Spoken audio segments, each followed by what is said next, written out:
जय गौ माता की पशुपालक भाइयों, आप सभी का स्वागत है गुरु गोलक गौशाला। जैसा कि आप सभी को पता है, हमारे इस YouTube चैनल के माध्यम से पशुपालन में आने वाली समस्याओं को लेकर हम जो है वीडियोस लेके आते हैं और क्या क्या हम देसी उपचार कर सकते हैं, क्या क्या नुस्खे अपनाकर हमारे पशुओं को स्वस्थ रख सकते हैं, ज़्यादा हम उससे दूध उत्पन्न कर सकते हैं या ज़्यादा दूध आउटपुट ले सकते हैं। तो वीडियो की शुरुआत करें उससे पहले आप सभी से विनम्र निवेदन है कि अभी तक आपने चैनल को सब्सक्राइब नहीं किया तो चैनल को अब सब्सक्राइब कर लीजिए और हमारे साथ अवश्य जुड़ जाइए। साथियों, आज हमारा जो वीडियो रहने वाला है वो वीडियो है पशुओं को मेथी कैसे और क्यों खिलाई जाए। दरअसल आप सभी ने सुना होगा कि हमें हमारे पशुओं को मेथी खिलानी चाहिए। अब प्रश्न ये उठता है कि मेथी क्यों खिलानी चाहिए, किस कारण से मेथी खिलाते हैं। परंपरागत तरीके से बुजुर्गों ने भी हमें ये सिखाया है कि पशुओं को हरी मेथी और मेथी दाना खिलाना चाहिए। हम ये भी जानते हैं मेथी एक गर्म तासीर का उत्पाद है।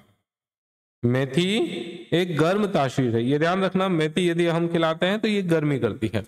अब गर्मी करने के कारण हमारे पशुओं के लिए कैसे लाभप्रद हो सकती है, इसके ऊपर हम चर्चा करेंगे। देखो, हमारे पशुओं में ज्यादातर क्या है, हमें दो समस्याएं आती है। एक समस्या आती है कि उसका दूध नहीं बढ़ता या फिर दूध स्टेबल नहीं रहता है, ठीक है। और दूसरी समस्या आती है हमारे सामने, उसका मध चक्र। मध चक्र मतलब हमारी गाय या भैंस जो भी है वो हीट में आ ही नहीं रही, और हीट में नहीं आने के कारण एक डेयरी पालक को सबसे ज्यादा नुकसान होता है। क्यों? कि जितने समय तक गाय अपने हीट साइकिल को जो है मिस करती जाएगी, उतना हमें उसे खाली छोड़ना पड़ेगा, और वो हमारे डेयरी पालन में लॉस का महत्वपूर्ण मुद्दा होता है। अब मध चक्र के लिए, मध चक्र का साइकिल कितना होता है, तो 21 डेज के आसपास आप मान लीजिए, 21 दिन, मतलब कि एटलीस्ट एक महीना। अगर एक बार हमने मध चक्र को मिस किया तो एक महीना, और गाय ने भी मध चक्र को मिस कर दिया तो एक महीना जो है हमें लेट होना पड़ेगा, मतलब हमें पीछे सरकना पड़ेगा, एक महीने का लॉस है। अब ये मध चक्र किस कारण से जो है नहीं आता, उसका एक सबसे महत्वपूर्ण बात है कि मध चक्र के अंदर क्या होता है, पशु के अंदर, हमारी गाय या भैंस जो भी है, उस पशु में हो सकता है कि विटामिन की कमी हो। ये ध्यान से देखना, विटामिन की कमी होगी तो भी पशु जो है कंफर्ट महसूस नहीं करेगा और जो है अपने प्रॉपर हीट साइकिल को जनरेट नहीं करेगा। दूसरा, मिनरल मिक्सचर की कमी होना। मिनरल मिक्सचर में आप बोल रहा हूं, लेकिन आप ये ध्यान रखिए कि मिनरल्स, मल्टीपल मिनरल्स की जो है कमी होती है। ये कमी क्यों होती है? क्योंकि हम गाय भैंसों को बांध कर चारा डालते हैं, जो हमारी सहूलियत के हिसाब से हमारे एरिया में जो दाना जो है आसानी से अवेलेबल होता है, सूखा चारा अवेलेबल हो, हरा चारा अवेलेबल हो, वो हम हमारे सुविधा के अनुसार से डालते हैं, ना कि पशु के अनुसार। ये कारण हो गया। तीसरा, पशु अस्वस्थ है, उसमें एक सबसे इंपॉर्टेंट बात हो जाती है कि हम उसकी यदि डिवॉर्मिंग नहीं करवा रहे हैं तो भी पशु अस्वस्थ हो जाएगा। उस कंडीशन में भी वो अपना मध चक्र जो है मिस कर देगा। अब मिस कर रहा है, हमें पता चल रहा है हमारी गाय हीट पे आनी चाहिए, नहीं, लेकिन नहीं आई, तो अब हम उसे किस तरीके से ला सकते हैं, उसमें सबसे महत्वपूर्ण रोल अदा करती है हमारी मेथी। मेथी दाना जो है बहुत ही महत्वपूर्ण होता है। अब मान लीजिए,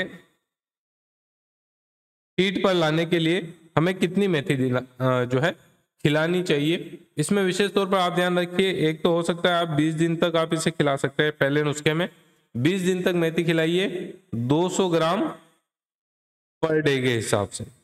अब हमें क्या है, उसके शरीर में गर्मी पैदा करनी है। गर्मी पैदा करने के लिए हम मेथी को क्या करेंगे, उबाल कर देंगे। यहां पर ध्यान रखना भैया, उबाल कर हम मेथी को देंगे जिससे कि वो गर्मी पैदा करे, ठीक है। 20 दिन तक 200 ग्राम पर डे के हिसाब से हम देंगे। अब यहाँ पर जब आप 7-8 दिन देंगे तो उसके बाद हमारी गाय जो है हीट पर आ जाएगी। पहला तरीका तो ये। दूसरा तरीका, दूसरा नुस्खा है हमारा 5 दिन का। कितने दिन का है? 5 दिन हमारे गाय या भैंस को जो है मेथी देनी है। और कितनी कितनी देनी है? 5 दिन में हमें 5 किलो मेथी खिलानी है। कितनी? 5 किलो मेथी खिलानी। कैसे खिलाएंगे? पर डे 1 kg हो गया, 1 किलो पर डे के हिसाब से 5 दिन खिलानी, मतलब 5 किलो मेथी हमें इसे खिलानी है। अब 1 किलो रोज की खिला रहे हैं, मतलब 500 ग्राम हम सुबह खिलाएंगे, 500 ग्राम इसे शाम को खिलाएंगे। खिलाने का तरीका उबाल कर खिलाना है। तो ये नुस्खा आप याद रख लीजिए। 5 दिन का जो नुस्खा है उसमें 5 किलो मेथी दाना खिलाना है, ठीक है। और ये मेथी दाना कैसे खिलाना है, 1 किलो पर डे के हिसाब से 500 ग्राम की इसकी एक टाइम की खुराक बनानी है, और ये उबाल कर आप इसे दे सकते हैं। क्लियर हो गया साथियों। तो इससे क्या होगा, इससे यदि हमारा पशु जो है हीट पर नहीं आ रहा है तो वो हीट पर आ जाएगा, और उसके बाद आप उसकी एआई करवा सकते हैं या फिर आप जो है क्रॉसिंग करवा सकते हैं। क्लियर। यहाँ मित्रों उम्मीद करूंगा कि हमारे यहाँ जो डेयरी पालन में समस्याएं आती हैं उसका सबसे बड़ा कारण है लेक ऑफ नॉलेज। हमारे पास जो है ज्ञान नहीं हो पाता, और उसी के कारण, ज्ञान और एक्सपीरियंस के कारण ही हम लॉस में चले जाते हैं। दूसरा हमारा सबसे बड़ा समस्या रहता है दूध का। दूध कम पड़ जाता है या दूध स्टेबल नहीं रहता। बहुत सारे पशुपालक भाइयों को ये डाउट रहता है कि गाय बच्चा जनने के बाद हमें उसे जो है मेथी कब खिलानी चाहिए। कोई तो 1-2 दिन में ही चालू कर देता है, कोई 15 दिन तक चालू नहीं करता है। कब खिलानी चाहिए, तो प्रसव के बाद। बच्चा यदि दे दिया तो उसके 7 दिन बाद, कितने दिन बाद, 7 दिन बाद हम हमारी गाय को जो है मेथी खिला सकते हैं। आप उसे दाने में मेथी दे सकते हैं। कितनी देनी है, तो ये ध्यान रखना 50 ग्राम पर डे। इतना आप रेगुलर मेथी आराम से खिलाते जाइए, कोई दिक्कत नहीं। मेथी खिलाने से आपकी गाय जो है पीक पर भी चली जाएगी। पीक पे जाने के साथ साथ, पीक पे जाने के साथ साथ वो वहां पर स्टेबल भी रहेगी। तो साथियों उम्मीद करूंगा कि आपको जो है ये वीडियो पसंद आया होगा, और यदि अच्छा लगा तो लाइक शेयर करिए, और ऐसे ही वीडियो देखने के लिए हमारे साथ अवश्य जुड़िएगा। जय गौ माता।